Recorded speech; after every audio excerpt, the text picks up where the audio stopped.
그런데 지금 단토는 포스트 모던 뭐라고 이 사람 철학자로 불러야겠죠. 예술 철학자로 불러야겠죠.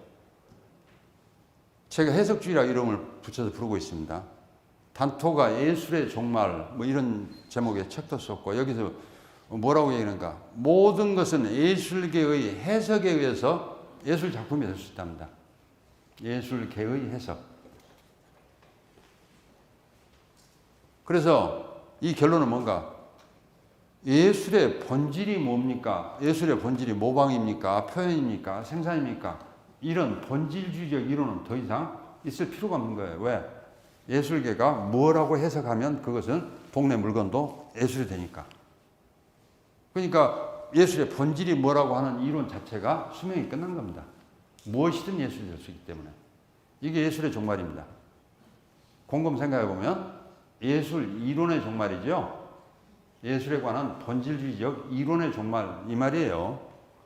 그래서 이 지금 단토가 지금 이 주장을 하기 위해서 동원하는 내용이 이제 이거 여러분 다 많이 보셨겠죠. 이 뒤시장의 셈입니다.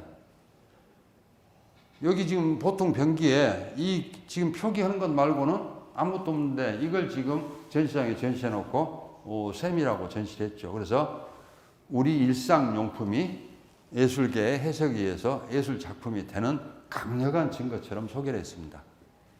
브릴로 상자입니다. 앤디 오홀의 나무 상자에 실크 스크린으로 이 브릴로 박스 이걸 그대로 재현한 것이죠. 근데 많은 사람들은 자 단토는 지금 무슨 말 하고 싶어 하는가? 아무 작업 없이 일상용품도 바로 예술로 해석만 하면 될 수 있다라고 지금 요지만 따라가면 그렇습니다. 그런데 실제로 그렇게 되겠냔 말이에요. 정말로 아무 일도 안 했을까?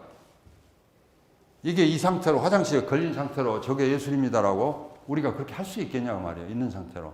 저거 띄어다가 전시장에 옮기고 최소한 스페이스를 만들고 이렇게 했죠. 조형 작업이 들어간 거예요. 이건 두말 할 것도 없죠.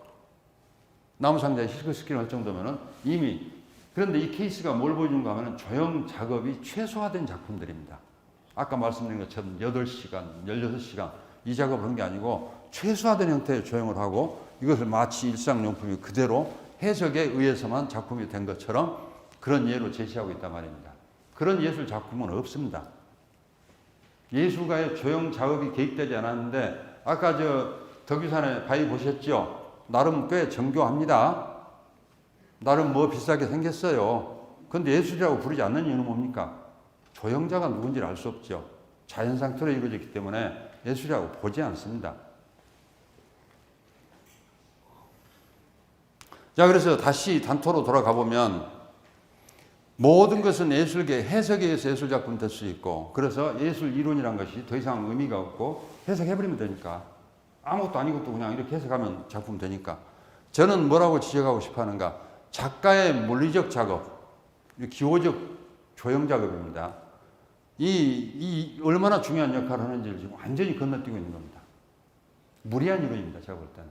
포스트 모던이라고 불려서 그냥 급진이라고 일부는 칭송하고 그렇긴 합니다만 저는 이것이 우리 실제로 예술 활동을 우리의 기호적 경험으로서 예술을 설명하는데 도대체 맞지가 않는 겁니다.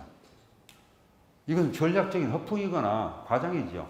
어떤 과거 이론이 보여주지 못했던 것을 열어주는 데 단토가 기여했는지는 모르겠지만 실제 저게 지금 예술의 기호적 구조를 설명합니까? 저는 설명으로서는 설명력이 없다고 봐요. 우리 기호가 저런 식으로 일방적으로 작동하지 않죠. 우리는 물리적으로 조형하고 그것이 해석을 금지하고 제동하고 일이 되는 것이 우리 기호적 경험이니까요. 기호와 실제 부분에도 또 제가 지금 지적해야 할 이론이 하나 있습니다.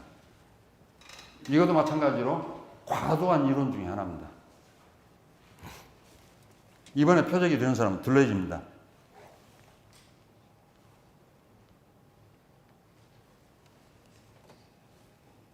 대본에 없는데 시간을 보니까 제가 물 한 잔 마셔야 할 것 같습니다.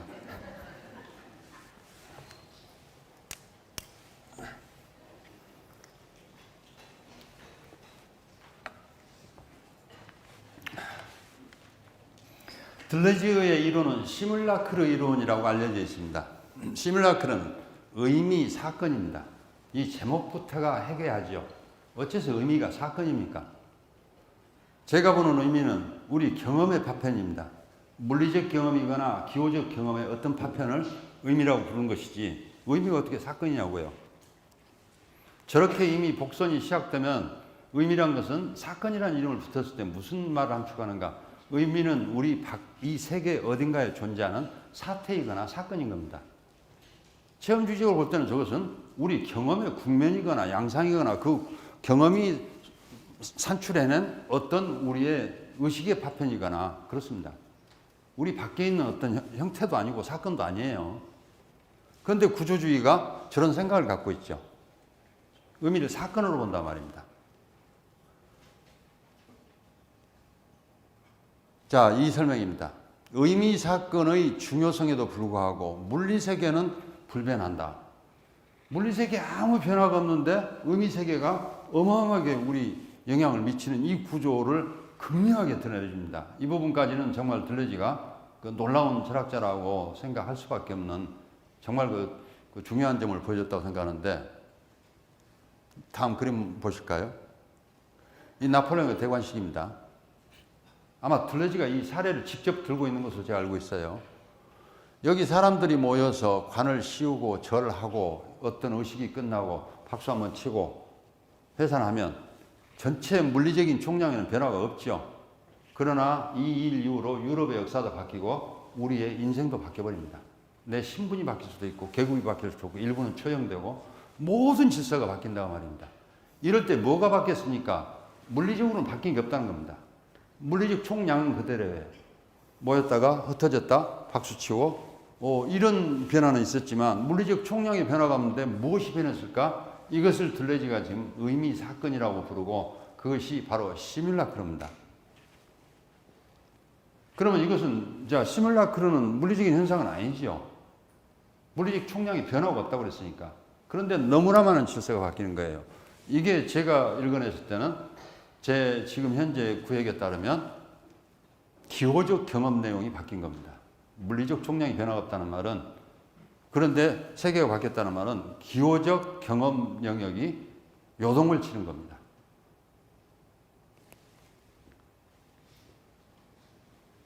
그러면 제가 여기 제기하는 문제는 뭔가, 지금 들레지처럼 이렇게 말하면 의미란 것을 세계의 사건이거나 사태로 봤을 때 무슨 문제에 답하지 못하는가? 이 의미가 어디서 나옵니까? 이 문제에 답을 못합니다. 유일하게 나올 수 있는 것은 물리세계에서 나온다 밖에는 말할 수밖에 없어요. 그래서 실제로 들레지가 무슨 말을 쓰고 있는가? 시뮬라크르는 물리세계의 표면에서 솟아오른답니다. 여러분에게 저 말이 어떻게 들리실지 모르겠습니다만 저 말은 솟아오른다 이 말은 저한테는 알 수 없다 이 말처럼 들립니다. 저 이상의 해명이 없으니까. 알 수 없는 겁니다. 물리세계 표면에서 나온다는 건 분명한데 어떤 방식으로 솟아오른다는 겁니다. 무슨 의미가 솟아오릅니까? 그것도 물리세계에서. 결정적으로 이 접점을 못 만드는 이유는 뭘까? 아까 구조주의 이론에는 사람이 없다고 그랬죠. 그러니까 이 물리세계 안에서 이게 허공에서 나온 겁니까? 땅에서 나온 겁니까? 둘 중에 하나밖에 choice가 없겠죠.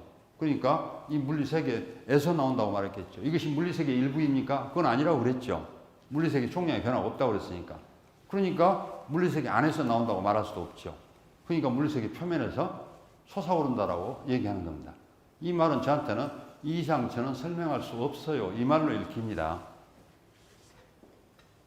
제가 국내 연구자들 굳이 거론하는 것은 의미가 없겠고, 아무튼 제 그 몸 언어 철학 아까 소개해드렸던 그 책에 들레지의 의미를 분석해놨는데 거기 국내 연구자들이 솟아오른다에 대해서 그 어떻게 해석들 하고 있는지 한 3사람을 소개를 했습니다.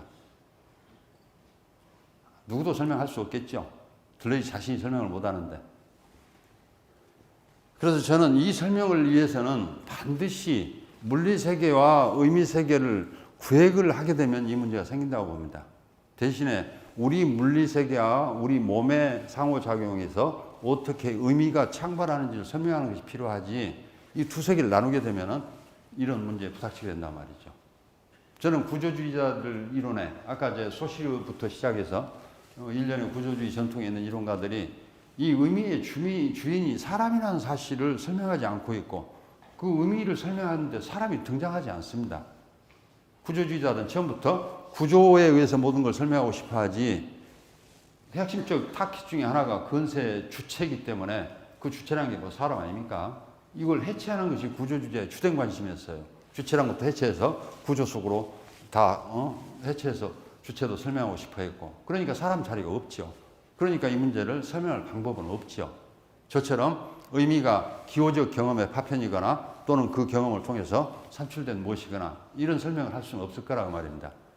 그러니까 필연적으로 이 설명, 의미의 원천이 어딥니까에 대해서 설명할 방식이 없고 더더군다나 몸이 들어설 자리는 더더욱 없겠죠.